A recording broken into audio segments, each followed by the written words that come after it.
Hi there, this is Darren O'Neill from Darren's Tech Tutorials and darrenO'Neill.eu. In this short video, I'm going to show you how to install SQL Server Management Studio on Server 2019. So I have a server here up in AWS and I want to install SQL Server Management Studio on it. So what I'm going to do is I'm just going to step through how I do that.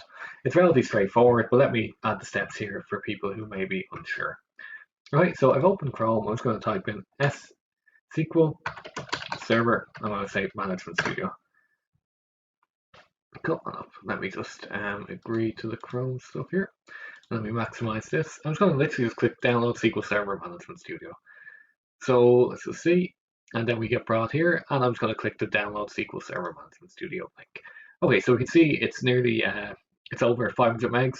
So let me just pause the video while this is downloading. Okay, so we're looking good. It looks like it's downloaded here. So let me just click and let me click open. And it should now open for us momentarily.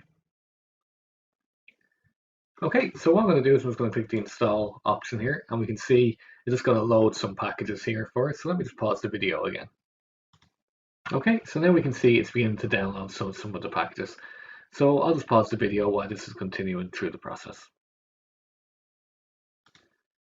Okay, so this looks good. The setup is completed, so let me click close here.